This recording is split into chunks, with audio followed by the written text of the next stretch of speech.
Ora bem, então o tema de hoje que nos traz aqui afetividade e sexualidade, vamos fazer um percurso desde a primeira infância até a adolescência e vamos pegar numa célula essencial que é a família. E a família nós sabemos que é aquilo que nos gera a maior felicidade e é aquilo que nos gera as maiores ilusões. Tudo vai depender, de como é que nós vamos vivenciar essa experiência. E no meio disto tudo estão aquilo que nos é mais querido, que são os nossos filhos, neste caso os nossos adolescentes, vai para virar esta palestra.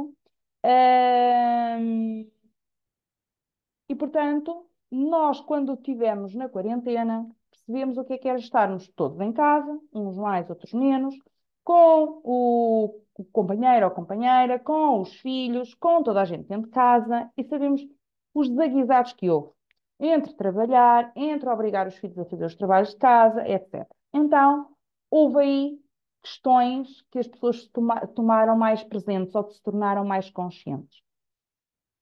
E nós podemos ser uns excelentes professores, uns excelentes arquitetos, uns excelentes médicos, mas somos substituíveis. No meu trabalho, eu sou substituível, facilmente substituível. Na tua casa, tu não és substituível. Tu, como mãe, não és substituível. Tu, como pai, não és substituível. Porque tu és o pai de fulano tal, o pai do António, o pai do Joaquim, o pai do Manuel. Como pai, és insubstituível. E é nessa condição que precisamos de olhar aqui para esta afetividade e sexualidade. No nosso tempo, que já é há muitos anos atrás, a afetividade e sexualidade era trabalhada nas raparigas de uma forma muito simplista, que era quando vinha a menstruação, havia as senhoras lá da aldeia que diziam: Pronto, agora minha filha, tens de ter muito cuidado com os rapazes. E esta era a orientação a nível da afetividade e sexualidade para o resto da vida. Ora, em pleno século XXI, a coisa mudou mais um bocadinho. Houve uma expansão de conhecimentos, houve uma expansão a nível de mudança de valores, a nível de mudança de paradigmas, e também houve uma modificação da estrutura familiar. Antigamente a estrutura familiar era pai, mãe, filho, e nós agora deparamos com outro tipo de famílias, sobretudo famílias monoparentais. E percebemos que a taxa de matrimónios católicos ou não, ela decaiu. E que a taxa desses matrimónios, muitos acabaram em divórcio. E, portanto, as famílias foram tendo diferentes características. Não é a típica família tradicional, mãe, pai e filhos, mas outro tipo de famílias e outro tipo de desenvolvimento a nível de sociedade. E, portanto, os filhos começaram a perceber as relações entre os pais de uma maneira diferente. E nós relacionamos com os nossos filhos também de maneira diferente de que os nossos pais se relacionaram connosco. Uma coisa é certa, no meio disto tudo, todos nós queremos amar e ser amados. E os nossos adolescentes não são diferentes. A questão está, como é que os meus filhos, adolescentes, neste caso, vão aprender a amar? Uma das coisas interessantes, e que já vem a nível científico dito, é que as crianças, jovens, adolescentes, aprendem pelo exemplo. Ora, perguntam vocês, então quer dizer que se eu tiver uma relação desestruturada, os meus filhos têm uma probabilidade de ter uma relação desestruturada ou terem uma relação com a afetividade e com a sexualidade disfuncional? Nem sempre. Isto depende do grau de consciência que cada pai, cada mãe, cada educador tem. Mas temos que perceber que os filhos, em qualquer área, sobretudo aqui na afetividade e sexualidade, regem-se por pilares. E nós já vamos perceber um bocadinho isto. Imaginem, uma rapariga que se apaixona por um rapaz, ou um rapaz que se apaixona por rapariga. É normal que aqueles jovens, não é, queiram gritar naquela fase das hormonas a todo o mundo que gostam daquela pessoa e que vão ficar com ela para sempre. E vocês acham, e vocês já passaram por isso, há alguma fase de romantismo. Mas isto é biológico. Isto é biológico porque o corpo pede a presença do outro para se reconhecer enquanto indivíduo. Então, nós temos a tendência de queremos que nos queiram e queremos amar alguém. Então, necessitamos e achamos que às vezes temos uma imagem um bocadinho lúdica dos relacionamentos, a grande maioria das pessoas, isto a nível de estudos, não é? Sociológicos, necessitam sentir que vão ser amadas para sempre. Não têm que estar sempre a questionar o amor do outro. Já lá vamos. Nós observamos a cada vez mais rupturas a nível matrimonial, a nível das relações, que são cada vez mais fugazes. Eh, E possivelmente eu estou a falar aqui para pessoas que se calhar tiveram o azar de não ter relações tão boas. Então, e agora os meus filhos, como é que eu os vou educar? Será impossível? Claro que não é. Porque eu quero que os meus filhos tenham uma relação que eu não tive. Que aprendam a amar de uma maneira diferente. Porque nunca ninguém nos ensinou a amar. E é preciso nos ensinarem a amar. Porque nós vimos, se calhar, de famílias disfuncionais que também não nos amaram. Então, isto acaba por ser uma peça de dominó. Não nos amaram, eu não consigo amar, não consigo doar o amor que pretendo ao meu filho, e acontecem duas coisas quando nós tentamos amar os nossos filhos: ou a negligência ou a superproteção. E as duas são nefastas para o crescimento dos jovens, sobretudo na adolescência. E o que nós observamos com esta quebra da estrutura da sociedade é que entre os jovens o suicídio aumentou 4 vezes mais. 4 vezes mais da pandemia para cá. É preocupante. E não estamos a falar em jovens que entram numa fase depressiva. Estamos a falar em jovens que atentam contra a pessoa a própria vida porque põem em questionamento a sua identidade. Ou a turma ou o grupo de amigos põe em questão a sua afetividade e põe em questão a sua sexualidade. E eles não sabem gerir isto. E por isso é que é importante a educação afetivo-sexual. E a educação afetivo-sexual não é só lhes dizer tens aqui um preservativo, tens aqui a pílula, vais usá-lo. É muito mais do que isto. É saber fazer escolhas. Fazer escolhas sensatas. Porque a educação afetivo-sexual tem muito do coração. Tem muito a ver com o coração. E os nossos jovens têm que ser insubstituíveis dentro de casa. Por muito desafiante que seja a minha relação com o meu filho adolescente, eu tenho que lhe fazer sentir que eu estou ali para ele, independentemente dos erros. Eu sei que há aí pessoal novo que me está a ouvir, mas depois também não é para andar a fazer sempre asneira, mas é eles sentirem que, independentemente do erro, têm os pais ao pé. Não é ter o apoio perante o erro, é ter o apoio perante a vida. Quer corra bem, quer corra menos bem. Então eles precisam de sentir-se insubstituíveis dentro de casa. Pergunta: com quem e de que maneira é que eles vão ser felizes dentro de casa? Quem é que lá está a viver? Quem é que faz parte do agregado familiar? É muito interessante que nós perguntamos aos nossos jovens o que é que tu queres ser quando fores grande. Uns dizem arquiteto, outros dizem engenheiro, outros dizem médico, outros dizem whatever. Mas é muito interessante porque eh, relativamente às relações, nós nunca perguntamos o que é que tu esperas de uma relação. E a resposta, se calhar, do teu adolescente vai-te surpreender. Assim como me surpreende a mim, porque lido todos os dias com eles, de revelações, assim, do arco da velha, às vezes. Então, muitas das vezes, seria interessante perceber como é que eles esperam ter uma relação. Como é que eles veem as relações? As relações para o teu filho, para a tua filha, são descartáveis? Como é que está o teu filho e a tua filha relativamente àquilo que ele quer, ou que ela quer, ok? Para a sua vida, no que se refere à afetividade e à sexualidade. E com quem é que ele tem que aprender? Em casa. Isto porquê? Isto porque tem a ver com uma técnica, e isto já está estudado, só se quiserem saber mais, eu depois explico-vos, mas para utilizarem em vossa casa, que é a técnica do vinho. Sol traz montes, estamos bem, da Canada para os vinhos. Ok, deixa-me passar aqui o diapositivo. Passou, passou. Ora bem, a técnica do vinho. Ora bem, vamos fazer com que os nossos adolescentes tomem uma piela? Não. O vinho tem cada letra vai representar uma atitude parental perante este adolescente que precisa do meu apoio, precisa da minha vinculação, precisa desse apego seguro. Ah, a primeira palavra, perdão, a primeira letra que vem aqui é de V. E V que vem de verdade. Então, tudo o que dizemos ao nosso adolescente tem que ser verdade. Porque quando nós mentimos, em qualquer tema, não importa, e quando ele descobre a verdade, o que é que ele vai gerar a nível consciente ou inconsciente? Eu com ele ou com ela, com a minha mãe ou com o meu pai, eu não posso falar, porque ela vai me mentir. E isto começa logo a seguir aos 6, 7 anos. Porquê? Nós mulheres, sobretudo as mães, tentamos apaziguar a coisa. E por vezes fazemos aquelas mentiras piedosas, não é? As que me ouvem estão a perceber o que é que eu estou a dizer.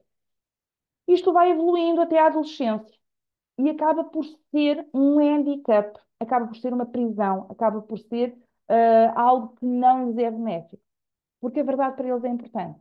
Portanto, dizermos que a cegonha traz um bebé de um sítio para o outro, estou a inventar, uma coisinha simples, e ele descobre pelo colega que não é bem assim. Então, a minha mãe não é uma interlocutora válida. E eu podia estar a falar na cegonha, ou podia estar a falar noutro assunto qualquer, sobre o namoro, sobre relacionamento ou sobre afetividade. Então, ah, quando eu manifesto as verdades, que elas sejam mesmo verdades, que não sejam meias verdades. Meias verdades na realidade da afetividade e sexualidade põe os nossos filhos vulneráveis. Então, pai, mãe, devem ser os pais os primeiros a falar de sexualidade. A partir de quando? Desde que eles entram na pré. Porquê? Claro que a linguagem que se utiliza para a pré, para o primeiro ciclo, para os adolescentes e para os jovens adultos, não é a mesma. Logicamente, tem que ser adaptada. E começa com coisas muito simples. Com que direito é que tu queres que o teu filho ou que a tua filha te conte sobre a tua intimidade, sobre a sua intimidade, se tu nunca lhe contaste nada de ti? E não estamos a falar de intimidade, estamos a falar de coisas pessoais. Por acaso, os vossos filhos de casal, os que estão em casal, sabem o dia em que os pais começaram a namorar? Sabem o dia em que começaram a viver juntos ou que se casaram? Uh, sabem como é que vocês se conheceram? Então, conhecer a história dos pais permite ajudar aos filhos a ter referências. Se uma mãe constantemente diz para a filha que os homens não prestam e que são violentos, adivinhem qual é a probabilidade desta verdade da mãe poder afetar a filha. A mesma coisa relativamente aos filhos. Vamos aqui dar um outro exemplo.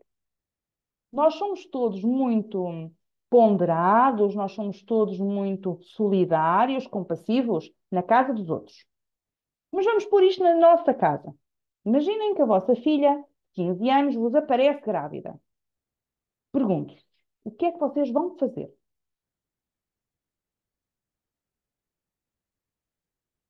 Claro que se vos contar, logo, como primeiras pessoas, é um resultado de uma educação que vocês lhes deram logo desde base. A questão está se vos conta em emergência ou se vocês sabem a partir de outras pessoas. Imaginem que a coisa funciona regularmente e é funcional. A primeira coisa a fazer é agradecer àquele jovem por dizer ao pai ou à mãe algo que lhe custou muitíssimo. Recebem a notícia hoje. Sim, senhor. Grata por nos teres dito, por confiares em mim. Amanhã nós vamos nos sentar e vamos resolver o assunto. Então, dar tempo de antena. Dizer a verdade. E o dizer a verdade é: eu não gostei do teu comportamento, esse comportamento para ti, para mim é errado, mas ainda és meu filho. Eu estou cá para te ajudar, mas tenho todo o direito de dizer que por esse caminho tu não vais bem. E os pais servem para isso, para dizer os nãos, ok? Mesmo na questão da afetividade e da sexualidade. Depois a segunda letra é o I, que é individualizada. O que é que isto quer dizer? Nós podemos ter um filho, dois filhos, três filhos. A conversa que temos com cada um deles tem que ser pessoal. individualizada. Tem de ser um a um. Tem de ser cara a cara. Para que o vosso adolescente possa confiar. Que tem ali um espaço seguro. Mas, se vocês são pai e mãe vivem na mesma casa, têm que conversar sobre o assunto. Ambos os pais sabem do que ocorre. E nós, senhoras, sabemos muito isso, que às vezes vemos os nossos filhos um bocadinho mais tristes, dizendo assim: olha, vamos a ver as compras comigo. Vamos a ver. E nas compras nós começamos a puxar, a puxar, a puxar, a puxar e percebemos a razão daquela tristeza, daquele conflito. Primeira coisa, contar ao pai. E o pai partir e ir ter com a filha ou com o filho. Para o filho sentir que os dois pais estão a trabalhar em conjunto para poder ajudar aquele filho. É interessante que os filhos venham às vezes sempre ter com as mães para depois irem conseguir ter com os pais. No bom sentido e às vezes no mau sentido. Mas a ideia aqui é esta individualidade. Então, os meus pais, dizia-me um aluno meu, que nós na escola erradicamos os telemóveis. Mas ele já não trazia telemóvel. E então na brincadeira dizia assim, então, tu não consegues fintar os teus pais para trazer o telemóvel? E ele diz-me, não tenho hipótese. Porquê? Porque o meu pai e a minha mãe estão de acordo. Portanto, não tem qualquer hipótese de manobrar a coisa. Quando os adolescentes e os jovens sentem que podem manipular, e acreditem, amiguitos, os jovens, e nós já fomos jovens, manipulamos e driblamos e tentamos fazer as coisas ao nosso jeito. Não é? Só que os adultos depois têm mais conhecimento de causa. Então, é preciso que o casal, mesmo que haja um divórcio, mesmo que estejam separados, que possam conversar sobre o tema e sobre o assunto. Afinal, o filho é de ambos. Ok? E obviamente que a filha, numa determinada altura da vida, sobretudo na adolescência, vai ter uma tendência para poder falar com a mãe de coisas, entre aspas, de mulheres, e que o filho vai procurar o homem para ter conversas de homem, uma visão masculina, não é? Imaginem que um filho fala sempre com a mãe sobre os seus problemas. Chega à adolescência, ele tem coisas, entre aspas, de homens para poder falar. E não vai ter com a mãe porque tem vergonha. Mas se o pai sempre esteve ausente e não conversou com ele, a minha pergunta é: com quem é que este adolescente vai falar? Vai falar com as pessoas fora de casa. Se anda a falar com os professores, a coisa não vai mal. O problema é que são os colegas a instruir este, este miúdo ou esta miúda. Eu vou-vos dar um exemplo. Eu, numa escola onde estava para adolescentes, fiz uma palestra sobre estes temas, ligados à educação sexual. E no final, uma turma que nem sequer era minha, atenção, de um garoto que só me via nos corredores, que me fala, chega ao pé de mim e diz-me duas coisas que eu fiquei assim, de boca aberta, mais ou menos, não é? Em reservado. Primeiro, tinha perdido a virgindade nessa semana. Então eu soube da história toda, com quem, por quem, etc. Não importa. E o segundo ponto, que o pai andava a trair a mãe e que ele sabia. Estas duas coisas, uma coisa levou à outra. Ou seja, aquele adolescente iniciou a sua vida sexual com base numa dificuldade que estava a viver em casa. Claro que depois chegou ao fim e achou que a decisão tinha sido precipitada, logicamente. Porquê? Porque aquilo não o preencheu, criou-lhe um vazio maior. Hum? Depois temos o N, de naturalidade. Amiguitos, quando nós falamos em genitais, é genitais femininos e genitais masculinos. Não é pipi e pilinha, ok? É genitais masculinos e femininos. Ao pênis e à vagina. Usarmos os termos técnicos desde ter a infância para que eles percebam o que é. E não andarmos com sinónimozinhos. E agirmos com naturalidade. Um corpo que temos. Com a sexualidade que nos faz parte. Então, o que é que ocorre? Quando nós usamos termos infantis, o mundo lá fora não usa. Então, há um desajuste. Então, o que é que eles vão ler? Os meus pais não percebem nada de sexualidade, não são interlocutores válidos, porque a informação que eles me deram não estava correta. Ok? Um outro ponto é o H, de humildade. Amigos, reconhecer que eu não sei. E se não sei, vou perguntar, vou aprender. Reconhecer que errei com o meu adolescente e pedir desculpa.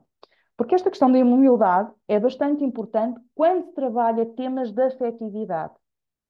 Porque muitas vezes, não só nas raparigas como nos rapazes, eles iniciam precocemente a sua vida sexual porque sentem que é uma forma de irem buscar amor que não recebem em casa. E quando eu digo iniciar a vida sexual, senhoras, não fiquem traumatizados nem traumatizadas, mas já se inicia aos 12 anos, com uma regularidade que nem vos passa pela cabeça. Às vezes na escola, ok? Então, eles iniciam com a sensação que vão buscar carinho, amor, pertença, e ficam ainda mais vazios. Isso não lhes gera conforto. E depois é a pescadinha do rabo da boca. Então, humildade para chegar ao pé do meu filho ou da minha filha e dizer-lhe: não estou a perceber porque estás a sentir assim, há algo que eu possa fazer por ti, ok? E perceber também que tipo de conduta é que eu tenho. E reconhecer que há ali algo que eu preciso também de trabalhar em mim, de me ajudar também a mim, se não sei lidar com alguma questão, ok? Depois, temos o O, que é da ocasião, ocasião oportuna. Quando nós trabalhamos a educação afetiva sexual, há uma coisa há uma frase que é muito importante. Mais vale falar aos nossos filhos e jovens um ano antes do que 5 minutos mais tarde. Portanto, se nós tivermos dúvidas para falar num determinado assunto com o nosso filho, por experiência, melhor falar um ano antes, 5 minutos mais tarde. Porque recordem-se, a orientação que vocês vão dar aos vossos filhos é a primeira. E quem dá a primeira dá duas vezes. Ok? Porquê? Porque se eu contar ao meu filho sobre o que são relações saudáveis, violência no namoro, manipulação, e violência no namoro não são só os rapazes às raparigas, são as raparigas aos rapazes. Já existe muito disso. Eu sei que a grande maioria só fala as raparigas que são vítimas de violência no namoro dos rapazes, mas existe ao contrário. E os rapazes não falam nisto. E a dor e o trauma é muito mais profundo quando isto acontece. Portanto, vocês olharem para esta questão da afetividade e sexualidade dos vossos jovens e adolescentes e serem vocês os primeiros a clarificarem um tema sem tabus. Porque o que é que acontece se vocês não dão a primeira pincelada e a primeira mão? O mundo, os colegas, vão lhe dar essa pincelada. E vem aí o abuso, vem aí outras questões. Mas se vocês lhe derem a primeira pincelada, quem lhe vem dar a pincelada a seguir vai ter o dobro do trabalho de tirar as coisas que vocês lhe deram e que incutiram. Por isso é que os pilares e as ferramentas da família acabam por ser muitíssimo importantes. Daí haver a comunicação e a proximidade com os nossos jovens, com os nossos adolescentes, ser chave. E ser chave no quê? Ai, mas o meu filho não quer falar comigo. Nós começamos a falar e educar a comunicação com os filhos desde que decidimos ser mães ou ser pais. Desde aí. E trabalhar em equipa com o pai do meu filho ou com a mãe do meu filho. Trabalhar em equipa para que haja uma comunicação e uma proximidade. Então, a comunicação e a proximidade permite a prevenção de abusos, e nós sabemos que às vezes nem sempre é possível, porque o mundo não é só linear, mas eles têm espaço para contar. E graças a Deus que ele te vai poder contar, ou ela te vai poder contar. Porque se isso não ocorrer, a grande maioria dos jovens vivem isso sozinhos, numa solidão, sem poderem contar, com um adulto que lhes dê um conselho sensato para resolver. E isso leva a questões graves de traumas, além de questões que podem levar à toxicodependência, à pornografia, à violência no namoro e às gravidezes indesejadas também, logicamente. O abuso, às vezes, não podemos evitar, mas o trauma podemos. E temos este canal aberto para que eles possam falar. Muitas vezes, o que é que acontece nos abusos? Os adolescentes têm vergonha. Eles não entendem se é bom ou se é mau. Eles ainda estão a tentar encontrar um adulto que lhe dê referências do que é certo e o que é errado. Eles não sabem como é que vão contar, a quem é que vão contar, de que forma é que vão contar. Uma outra coisa bastante importante é fazer-lhes perceber que eles têm a capacidade de escolher. Vou-vos dar aqui um exemplo. Ahm, Isto costumo eu perguntar aos senhores, mas pergunto às senhoras mães de meninos, não é? Que é, depois já faço o contrário.